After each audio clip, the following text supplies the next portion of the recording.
सारे परिचित है। रमन भल्ला साहब है हमारे working president Congress, chief spokesperson Ravindra Sharma ji, Manmohan Singh ji, Ashok Sharma ji हमारे सीनियर कांग्रेस के लीडर हैं, योगेश साहनी साहब हैं फॉर्मर मिनिस्टर, और आप सब साथियों का शुक्रिया। आज आपसे कोई दो हिस्सों में हमारी बड़ी वार्तालाप होनी है। नंबर एक तो हमारा पार्टी प्रोग्राम आने वाले पछवाड़े में जो मुल्की सतह का प्रोग्राम है और जो जम्मू कश्मीर में भी प्रदेश कांग्रेस कमेटी हमारे ज़िला इकाइयाँ उसको पूरा करने जा रहे हैं। उसमें नंबर 1 है 5 अगस्त को पूरे नेशन में और जम्मू में, श्रीनगर में प्रदेश कांग्रेस कमेटी की तरफ से जो महंगाई है, जो जीएसटी अब दूध को भी नहीं बख्शा गया, बच्चों को भी नहीं बख्शा गया, छोटे मोटे चीज़ों को भी नहीं बख्शा गया, जिस पर लोड डाला गया उसके खिलाफ, और जो हमारी महंगाई इतनी आसमान छूने वाली बढ़ा दी उसके खिलाफ, और जो अग्निपथ स्कीम है जो पूरा देश मरकजी सरकार को अपील कर रही कि इसको रोल बैक करो, क्योंकि नौजवान इससे बर्बाद हो रहे हैं, उनका फ्यूचर खराब हो रहा है और देश पर भी उसका असर पड़ने वाला है अगर उस स्कीम को रीथिंक नहीं किया गया। इन 2-3 चीज़ों को लेकर श्रीनगर और जम्मू में दोनों जगह प्रदेश कांग्रेस कमेटी का कि ये लोगों की आवाज़ है। महंगाई से कमर तोड़ा जा रहा है, जीएसटी से मतलब देश को आवाम के साथ खड़ा होना चाहती है।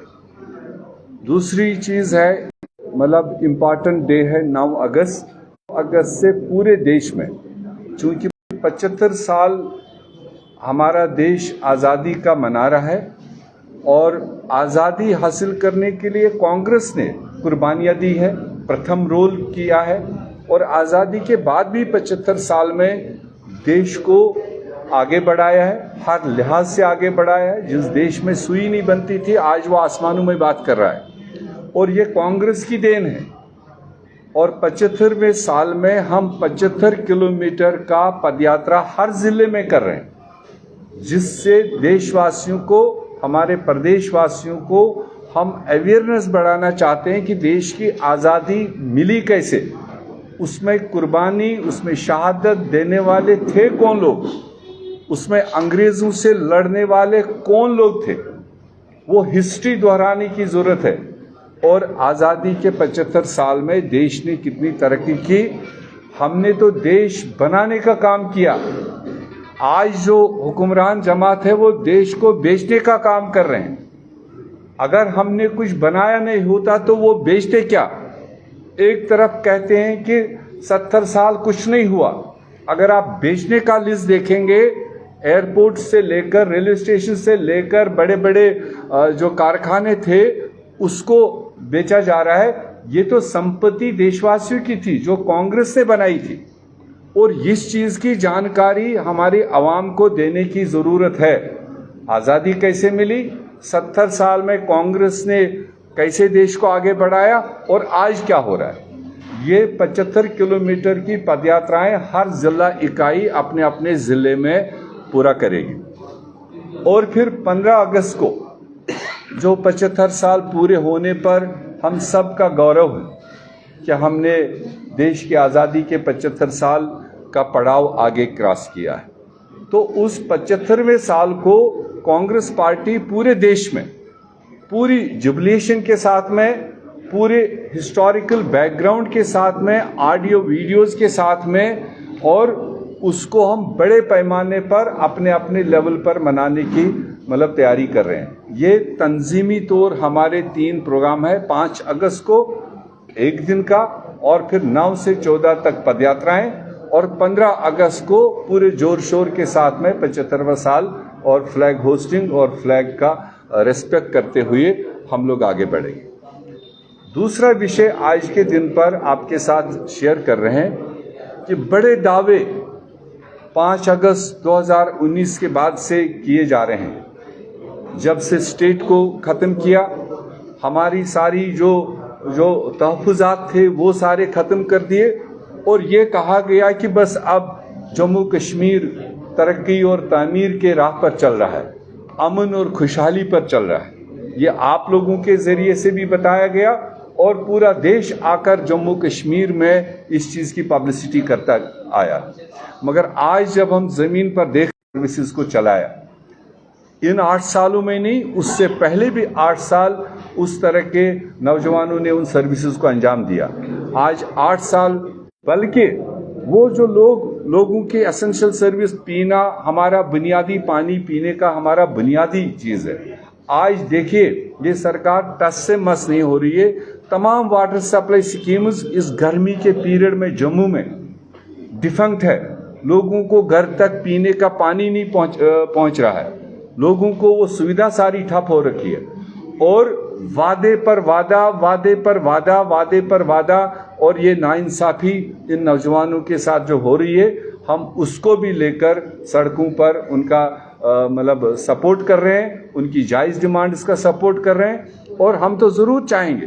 तीसरी चीज़, अभी 15 अगस्त आने वाला है और बड़ी अंदर बातें मतलब पकाए जा रहे, कानाफूसियाँ की जा रही है, उनको ये चीज़ मिलने वाला है, फलानी को ये चीज़ मिलने वाला है, बस अभी धोखे से चला रहे हैं। हम कांग्रेस पार्टी इज्तिमाई तौर पर ये मांग करते हैं कि अगर भारतीय जनता पार्टी और मरकज़ी सरकार को जम्मू कश्मीर के लोगों को दिल जीतने हैं, हम तो कोई बड़ी चीज़ वो नहीं मांग रहे हैं कि जो उनके बस में ही नहीं है, मगर जो हमारा स्टेट था, जो 5 अगस्त 2019 को लिया और फिर कहा कि एप्रोप्रिएट टाइम पर हालात ठीक होने पर स्टेट को वापस देंगे।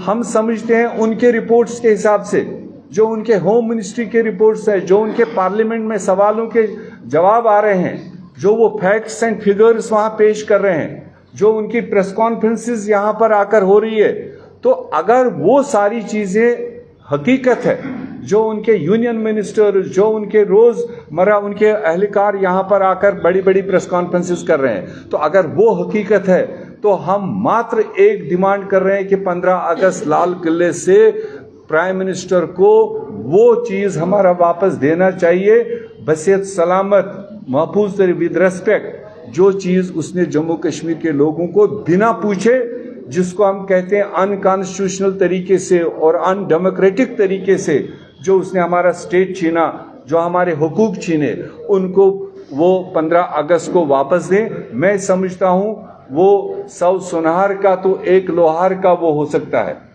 जो उनके अपने हाथों से ही गया है। आज उनकी सरकार है, उसको 15 अगस्त को वापस दे।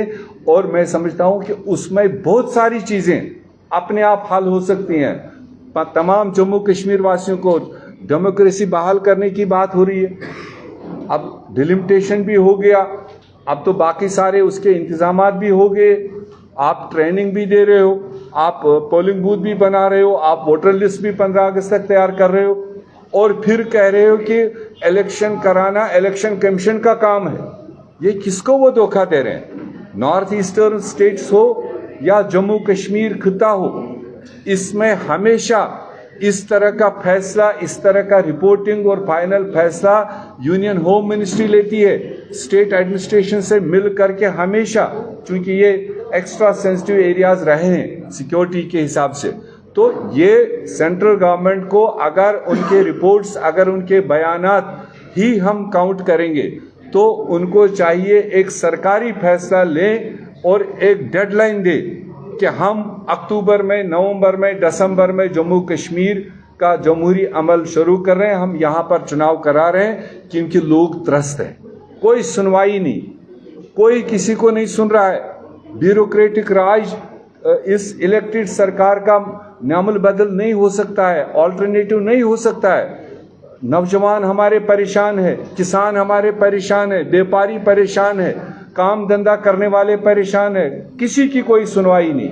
और अगर वाकई जमहूरियत को यहाँ मौका देना है तो दो ही चीज़ें, 15 अगस्त को प्राइम मिनिस्टर जम्मू कश्मीर में चुनाव कराने का ऐलान करा दे, डेट्स जो भी होंगे कैलेंडर वो तो ऑटोमेटिक इलेक्शन कमीशन ने देने, मगर एक अहद तो देना पड़ेगा, एक कमिटमेंट तो करनी पड़ेगी, क्योंकि वो देश को संभाल रहा है।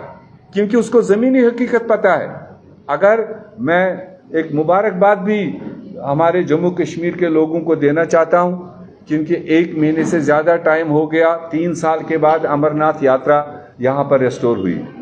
अलग बात है नागहानी आफत हुई, उसमें कुछ मौतें हुई, मगर कुल मिलाकर जो जम्मू कश्मीर की इमेज बाहर दी जाती थी वो इस अमरनाथ यात्रा की सफल यात्रा से, पीसफुल यात्रा से, जो उनके भी लोग अब आकर कह रहे हैं, अप्रिसिएशन कर रहे हैं कि ये भाईचारा हमने कहीं नहीं देखा जो जम्मू कश्मीर में देखा, जो हिंदू मुस्लिम का आपसी ज़मीनी सतह पर जो भाईचारा है, खाली सियासत ऊपर करने वाले इस भाईचारे को तोड़ रहे हैं। इसीलिए मैं उसके लिए अप्रिशिएट करता हूं जो भी उसके मैनेज करने वाले थे, जो भी उनको सहायता करने वाले थे, जम्मू कश्मीर के जनरल अवाम, चाहे वो लखनपुर से लेकर बराबर बालतल तक, जो लोगों को तकलीफात भी हुए, कई लोगों के रोजगार भी उसमें चले गए, मगर फिर भी एक मेहमान नवाजी सब लोगों ने उसमें पूरी करी और पीसफुल तरीके से इस यात्रा को अंजाम दिया जा रहा है। 11 अगस्त को रक्षाबंधन है, तब तक भी ये ठीक चले, हमारी दुआएं हैं। मगर ये सारी चीज़ें अगर ठीक ठाक चल रही है तो फिर प्राइम मिनिस्टर को, देश के प्राइम मिनिस्टर को कोई हिच नहीं कि 2 ही चीज़ें 15 अगस्त को जम्मू कश्मीर में एक चुनाव कराने का ऐलान करे और जम्मू कश्मीर को अपना स्टेट रेस्टोर करने का वो वादा दे, वहाँ पर उसको कमिट कर दे। ये मेरी 2-3 बातें थी आपके बीच में आवाम तक पहुँचाने के लिए। अगर आपका कोई सवाल है इसी संबंध में हम बैठे। हाल ही में वित्त मंत्री निर्मला सीतारमण ने कहा कि पूरी दुनिया में मंदी हो सकती है, लेकिन भारत में जो है इस समय सब सही चल रहा है और आगे भी सही चलेगा, कोई मंदी नहीं चल रही है, प्रोग्रेस। देखिए, उनको तो लिपापूती करनी है, ये तो लफ्जों का काम है ना, ये तो किताबों का काम है, मगर ग्राउंड सिचुएशन क्या है, अनएम्प्लॉयमेंट दर भारत में कहाँ पहुंचा है वो भी तो सरकार ने ही दिया ना, वो गुलाम अहमद मीर ने नहीं दिया। और जो एसेंशियल कमोडिटीज है, ये आप आम किसी घर वाले को पूछो, आज से 4 साल पहले दाल कितने में मिलती थी, आज कितनी मिल रही, खाने का तेल कितने का मिलता था, आज कितने का मिल रहा है, रसोई गैस कितने का मिलता था, आज कितने का मिल रहा है, वो तो अपवर्ड ट्रेंड है। और सीतारमण जी कहेगी कि हमने दुनिया के मुकाबले में कंट्रोल कर दिया, मगर हमारे देशवासी उसको एंडोर्स नहीं कर रहे उस स्टेटमेंट को। भारतीय जनता पार्टी कहती थी कि कांग्रेस ने 70 साल से देश को खोखला किया, जेकेपीएसआई का लिस्ट आया, उसमें स्कैम निकला, और अब फाइनेंस अकाउंट असिस्टेंट एस्पिरेंट्स कह रहे हैं कि हमारे पीछे क्यों पड़े हैं, हमारी लिस्ट क्यों स्क्रैप कर रहे हैं, खुले हुए। मैं यही कह रहा हूँ, चूंकि आप लोगों का लिमिटेड टाइम होता है, वरना बोलने के लिए बहुत कुछ था। ये चीजें हमारे प्रदर्शनों में दर्शाए जाएंगी कि जो ये बड़ी सर्टिफिकेट्स अपने आप को देते थे, आज इन्हीं के होते हुए क्या हो रहा है, नाइंसाफी तो अलग है, मगर जो करप्शन पीक पर है, और उस करप्शन को कई जगहों पर बिना करप्शन के सीबीआई को लगाते हैं, ईडी को लगाते हैं, ढूंढ निकालो। जहां करप्शन विजिबल है वहां अपनी सेंट्रल एजेंसीज को लगा के उसको कवर अप करने के लिए लगा रहे हैं, ताकि और कोई तरीका नहीं, लोग खुश भी हो जाएं, सीबीआई लगा दी और सीबीआई अपने कंट्रोल में, और अल्टीमेटली जहां पर सुई जा रही थी वहां जाएंगे नहीं। वरना अगर सिंपल बच्चों को पूछ लेते ये कि भाई किसने इसमें करप्शन किया, वो तो नाम ले रहे हैं, वो तो आदमी दिखा रहे हैं, उसके बाद भी सीबीआई, और दैट मीन्स उस केस में सीबीआई डालने का मतलब है रद्दी की टोकरी में डालना। प्रधानमंत्री ने कहा 2 अगस्त से 15 अगस्त के बीच तक अपनी डीजी बदल दे, तिरंगा लगा दे अपनी डीजी पर। इसको देखो, वो उन लोगों को जरूर कह रहे होंगे क्योंकि जिन्होंने आजादी में हिस्सा ही नहीं लिया, जिन्होंने 52 साल तक अपने दफ्तरों में झंडा ही नहीं लगाया। हो सकता है आज याद आया होगा कि आज मैं कुर्सी पर हूं, कम से कम मेरे टाइम में लगा दे।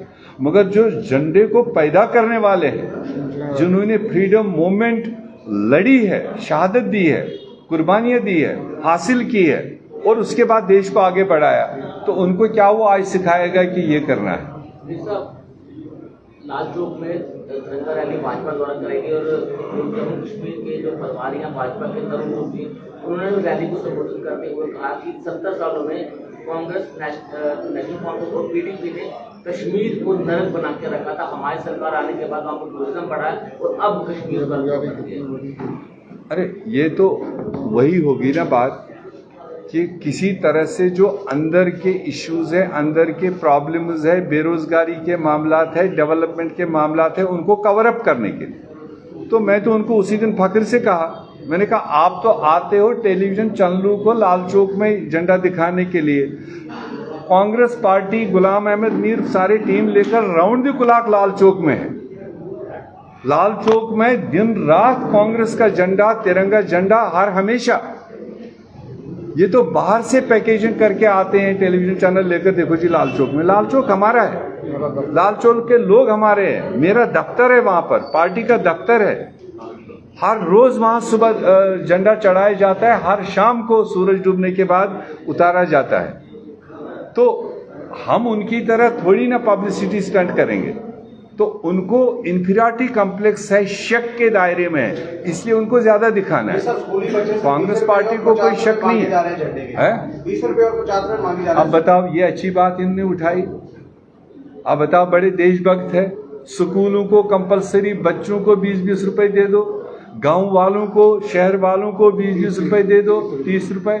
और आज ही सुबह मुझे पता चला कि अब झंडे का भी सौदा कर रही है भाजपा वालों ने अपने दफ्तर में झंडे बैकडोर से कहीं प्रिंटर से लाए हैं और 30 रुपए के रेट से झंडा बेचना शुरू कर दिया। ये है उनके दिल में झंडे का सम्मान, झंडे का रेस्पेक्ट। अरे यही कांग्रेस पार्टी का दफ्तर आप देखेंगे कल से यहाँ पर सम्मान ये है कि इज्जत से उसको रखो। मैंने कई जगह देखा, वैली में भी रात को नेशनल फ्लैग्स लगा रहे, उनको पहले नेशनल फ्लैग का तो सिस्टम ही नहीं पता है। और सुबह उठे तो लोगों के मतलब पैरों तले दौड़ रहे थे वो झंडे। तो उनको तो जाकर चाहिए था, उनको जीव से उठा करके वो झंडा उठाना चाहिए। एक हिसाब से उन्होंने सम्मान के लिए वो नहीं लगाए, बल्कि उसको अपमानित करवा रहे हैं। एक झंडे का एक अपना एक उसका तरीका है, तो उस तरीके में आप झंडा लगाओगे, प्रॉपर टाइम पर लगाओगे, प्रॉपर टाइम पर उतारोगे। कोई ऐसी जगह लगाओ जहां उसकी बेहुरमती ना हो। पूछो ना उन भाजपा वालों को कहां कहां लगाए हैं। मैं वो वर्ड यूज नहीं करना चाहता हूं। तो इसलिए ये तो दिखावा है। बेसिकली उनको अंदर से ये कॉम्प्लेक्स है कि ना हमने आजादी में हिस्सा लिया है, तब तो हम अंग्रेजों के साथ मिले हुए थे, मुखबिरी कर रहे थे। न आजादी के बाद में हमने 52 साल तक नेशनल फ्लैग का इस्तेमाल किया है, उनके आरएसएस के ऑफिस में नहीं लगा। और अब चूंकि जब देश पर राज करे कहीं सवाल ना उठे, और इसलिए पहले ही अब इसको पॉलिसी चला उसमें भी बिजनेस करो। और वो झंडा जो सूत का बनता था उसको भी अब कंपलसरी कर दिया, ये पॉलिस्टर का बनेगा। और पॉलिस्टर का झंडा बनाने का मतलब चाइना से लाओ और चाइना को भी ये बिजनेस दो। मेक इन इंडिया को मेक इन चाइना कर दिया, नेशनल फ्लैग को भी अब मेक इन चाइना कर रहा है। लगातार तमाम पॉलिटिकल पार्टियों को इंतजार है कि चुनाव कब करवाए जाए। आपको लगता है कि लगातार भाजपा ये कहती है कि जल्द करवाएंगे, क्या उनको मालूम हो गया कि आने वाले परिणाम उनके हित में नहीं है, इसलिए थोड़ी देरी देखने को मिल रही है? डेफिनेटली आपने सवाल भी खुद दिया, जवाब भी खुद कहा। अब उनके स्टेटमेंट्स को जम्मू कश्मीर के लोग ज्यादा सीरियस ले नहीं रहे, उसकी क्रेडिबिलिटी नहीं रही। 15 मुंह से यहां कुछ कहते हैं, पार्लियामेंट में कुछ जवाब देते हैं, और एक तो उसकी क्रेडिबिलिटी नहीं रही। दूसरी बात ये सही है, उन्होंने तमाम सरकारी एजेंसीज को लगाया है कि आप हमारे लिए वोट तैयार करो। अभी लाल चौक वाली बात आपने कही, और उनको पूछो जरा लिस्ट बता दे लोग कहां से आए, किन लोगों ने लाए। वो भी अभी कुछ दिन के बाद एक कांड फटेगा उनका, कहां से लोग लाए, कितना पैसा देकर और कितना धोखा देकर। मेरे एक इलाके से कोई 70 लोग बुलाए गए थे। उनका जो मैनेजर था, लाल चौक मैनेजर, उसने उनको कहा कि आप गाड़ियों में बैठो, हमने यहाँ इस फारफलंग एरिया के लिए बैंक की डिमांड की है। वो बैंक कहीं रुका हुआ है डेलीगेट में, आप मेरे साथ 60-70 लोग आओ, वहाँ कोई अफसर आया है, उसको मिलेंगे और वो बैंक हमें हाथ में देगा। इनोसेंट लोग बेचारे गाड़ी में बैठ गए, नरेगा वाले, और चल पड़े वहां बताया कि नहीं वो आदमी वहां नहीं, लाल चौक चलो। जब वो लाल चौक पहुंचे वहां देखा कि कुछ दूसरा ही मजमा, उन्होंने सिर पर पर्दा डाल करके कैसे भी इधर दरवाजे से घुसे, पीछे दरवाजे से निकल के आए। आज वो टॉक ऑफ द टाउन है वहां पर। तो इस तरह से ये करना ये कोई बड़ी बात नहीं है। दुनिया भर की एजेंसीज मीर साहब क्या यदि आगामी चुनाव होते हैं कांग्रेस उसके लिए तैयार है, और ऐसे में जो कांग्रेस को छोड़कर बीजेपी में शामिल हुई है उनके लिए आपका क्या संदेश होगा? अरे देखो, पार्टी में आना जाना रहता है, जिसका जहां पेट नहीं भरा किसी दूसरी जगह। आजकल तो एजेंसीज बहुत इस्तेमाल की जाती है। आजकल तो MRI किया जाता है लीडरों को। अगर MRI में किसी को कैंसर दिखाई दिया